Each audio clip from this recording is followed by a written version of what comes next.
मित्रों, आपने तारकासुर का बहुत बार नाम सुना होगा। तारकासुर के 3 पुत्र थे। उनके नाम तारकाक्ष, कमलाक्ष और विद्युन्माली था। इनके पास 3 घूमते शहर थे, जिन्हें त्रिपुरा नगरी के नाम से भी जाना जाता है।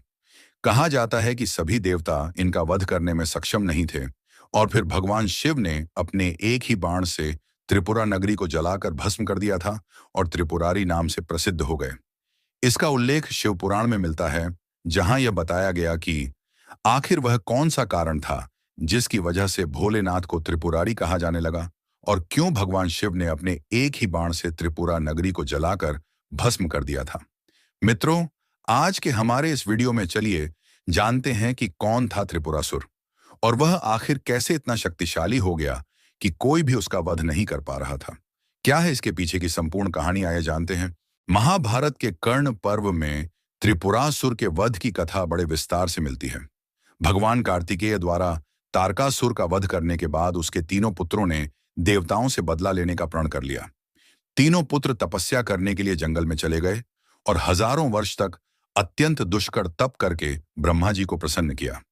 त्रिपुरासुर असुर भाइयों की एक तिकड़ी है, जिसका नाम तारकाक्ष, विद्युन्माली और कमलाक्ष है, जो असुर तारकासुर के पुत्र थे। ये तीनों तपस्या करने लगे। 100 वर्षों तक उन्होंने केवल एक पैर पर खड़े होकर ध्यान किया। 1000 और वर्षों तक वे हवा में रहे और ध्यान किया। वे अपने सिर के बल खड़े हुए और 1000 वर्षों तक इस मुद्रा में ध्यान किया। कुछ समय पश्चात भगवान ब्रह्मा जी ने इन तीनों की तपस्या से प्रसन्न हुए और उनकी वरदान की अभिलाषा को पूरा किया। ब्रह्मा जी ने उन्हें 3 पुरियां प्रदान की गईं। तारकाक्ष के लिए स्वर्णपुरी, कमलाक्ष के लिए रजतपुरी और विद्युन्माली के लिए लौहपुरी का निर्माण विश्वकर्मा ने कर दिया। इन तीनों असुरों को ही त्रिपुरासुर कहा जाता था। इन तीनों भाइयों ने इन पुरियों में रहते हुए 7 लोकों को आतंकित कर दिया। वे जहां भी जाते समस्त सत्पुरुषों को सताते रहते। एक कथा अनुसार भगवान शंकर त्रिपुरासुर का वध करने जाते हैं, परंतु उन्हें सफलता नहीं मिलती। हर बार असफल हो जाने के बाद वे सोचते हैं कि आखिर उनके कार्य में विघ्न क्यों पड़ा। तब उन्हें झांत होता है कि वे गणेश जी की अर्चना किए बगैर त्रिपुरासुर से युद्ध करने चले गए थे। इसके बाद उन्होंने अपने पुत्र गणेश जी का पूजन करके उन्हें लड्डुओं का भोग लगाया और दोबारा त्रिपुरासुर पर आक्रमण किया। इसके बाद ही वे लक्ष्य भेदने में सफल हुए। भगवान ने रथ बनाया, सूर्य और चंद्रमा पहिए बन गए, सृष्टा सारथी बने, विष्णु बाण, मेरु पर्वत धनुष और वासुकी बने उस धनुष की डोर। इस प्रकार असंभव रथ तैयार हुआ और संहार की सारी लीला रची गई। जिस समय भगवान उस रथ पर सवार हुए, तब सकल देवताओं के द्वारा संभाला हुआ वह रथ भी डगमगाने लगा। तभी विष्णु भगवान वृषभ बनकर उस रथ में जा जुड़े। उन घोड़ों और वृषभ की पीठ पर सवार होकर महादेव ने उस असुर नगर को देखा और पाशुपत अस्त्र का संधान कर तीनों पुरों को एकत्र होने का संकल्प करने लगे। उस अमोघ बाण में विष्णु, वायु, अग्नि और यम चारों ही समाहित थे। अभिजित नक्षत्र में उन तीनों पुरियों के एकत्रित होते ही भगवान शंकर ने अपने बाण से पुरियों को जलाकर भस्म कर दिया, और तब से ही भगवान शंकर त्रिपुरारी बन गए। त्रिपुरासुर को जलाकर भस्म करने के बाद भोले रुद्र का हृदय द्रवित हो उठा और उनकी आंख से आंसू टपक गए। आंसू जहां गिरे वहां रुद्राक्ष का वृक्ष उग आया। रुद्र का अर्थ शिव और अक्ष का आंख अथवा आत्मा है।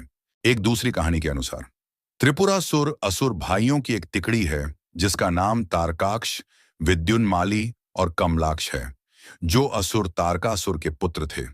ये तीनों तपस्या करने लगे। इस कठिन तपस्या से ब्रह्मा जी प्रसन्न हुए और वह उनके सामने आए और कहा, आप क्या वरदान चाहते हैं? हमें अमर बना दो। तारकासुर के पुत्रों ने उत्तर दिया, मैंने आपको अमर नहीं बना सकता। ब्रह्मा जी ने उत्तर दिया, मेरे पास यह शक्ति नहीं है, इसके बजाय कुछ और मांगो। बहुत अच्छी तरह से सोचने व समझने के बाद तब तारक्ष, विद्युम्नाली और कमलाक्ष ने कहा, हमें निम्नलिखित वरदान प्रदान करें। हमें 3 किलों को बनाकर दो, पहला सोने का, दूसरा चांदी का और तीसरा लोहे का। हम इन किलों में 1000 साल तक रहेंगे। अलग अलग दुनिया में बने इन किलों को एक बार संरेखित किया जाएगा। हर 1000 साल बाद इस संयुक्त किले को त्रिपुरा कहा जाएगा, और अगर कोई भी त्रिपुरा को केवल एक ही तीर से नष्ट कर सकता है, तो ही हमारी मृत्यु संभव हो। यह असामान्य वरदान ब्रह्मा ने दिया। माया नाम का एक दानव था, जो भवन निर्माण के काम में बहुत अच्छा था। ब्रह्मा ने उन्हें किलों के निर्माण के लिए कहा। सोने का किला स्वर्ग में बनाया गया था, आकाश में चांदी का और धरती पर लोहे का। तारकाक्ष को स्वर्ण किला, कमलाक्ष को चांदी और विद्युन्माली को लोहा मिला। प्रत्येक किला एक शहर के रूप में काफी बड़ा था और अंदर कई महल और विमान थे। असुरों ने 3 किलों को आबाद किया और फलने फूलने लगे। देवताओं को यह बिल्कुल पसंद नहीं था। वे पहले ब्रह्मा के पास गए, लेकिन ब्रह्मा ने कहा कि वह उनकी मदद नहीं कर सकते। आखिरकार असुरों को अपने वरदान के कारण त्रिपुरा मिल गया। देवता तब मदद के लिए शिव के पास गए, लेकिन शिव ने कहा कि असुर कुछ गलत नहीं कर रहे थे, अतः मैं इसमें आपकी कोई सहायता नहीं कर सकता।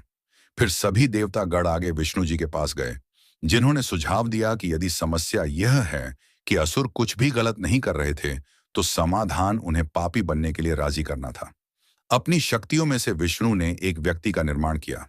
इस आदमी का सिर मुंडा हुआ था, उसके कपड़े फीके थे और उसने हाथों में लकड़ी का पानी का बर्तन ले रखा था। उन्होंने अपने मुंह को कपड़े के एक टुकड़े से ढक लिया और विष्णु के पास पहुंचे। मेरे लिए क्या आदेश है? उन्होंने विष्णु से पूछा। मुझे समझाएं कि आपने मुझे क्यों बनाया है। विष्णु ने उत्तर दिया, मैं आपको एक ऐसा धर्म सिखाऊंगा जो पूरी तरह से वेदों के खिलाफ है। आपको तब आभास होगा कि कोई स्वर्ग और कोई नरका नहीं है, और यह कि स्वर्ग और नरक दोनों ही पृथ्वी पर हैं। आप उस पुरस्कार पर विश्वास नहीं करेंगे और पृथ्वी पर किए गए कामों के लिए दंड मृत्यु के बाद मिलते हैं। त्रिपुरा जाओ और राक्षसों को यह धर्म सिखाओ, जिससे वे धर्म मार्ग से भटक जाएंगे।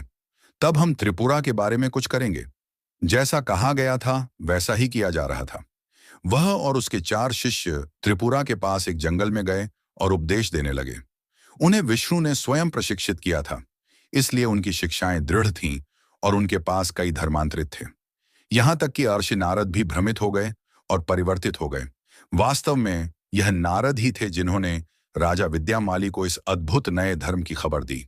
राजा, उन्होंने कहा, अद्भुत नए धर्म के साथ एक अद्भुत नए शिक्षक हैं।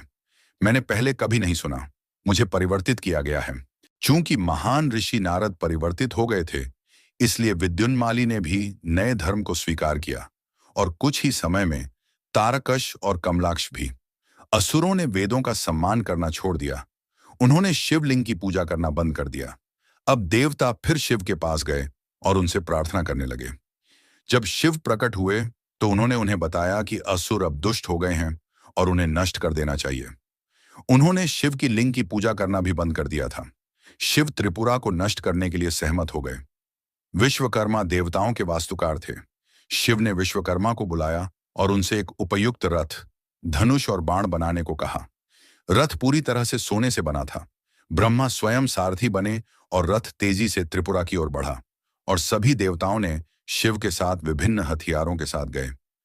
जब शिव की सेना युद्ध के मैदान में पहुंची तो 3 किले एक ही त्रिपुरा में विलीन होने वाले थे, जो हालत सिर्फ 1 सेकंड के लिए होगी। ठीक समय पर भगवान शिव ने अपने द्वारा नियंत्रित किए गए सबसे विनाशकारी हथियार पाशुपतास्त्र का आह्वान किया। विध्वंसक की सक्षम भुजाओं ने एक ही तीर को 3 किलों में फंसाया। ठीक उसी समय वे एक में विलीन हो गए, जिससे असुरों के 3 किलों को जला दिया गया। इस प्रकार शिव ने स्वयं को त्रिपुरांतक, त्रिपुरा का अंत करने वाला उपाधि अर्जित किया। दोस्तों, हमारे आज के वीडियो में बस इतना ही। आशा करते हैं हमारे द्वारा दी गई जानकारी आपको अच्छी लगी हो। अगर आपको हमारी ये वीडियो अच्छी लगी हो तो हमारे इस YouTube चैनल को सब्सक्राइब करें और वीडियो को एक लाइक अवश्य करें। हम मिलते हैं आपसे फिर किसी नई धार्मिक वीडियो में। तब तक के लिए जय श्री राम, जय हनुमान।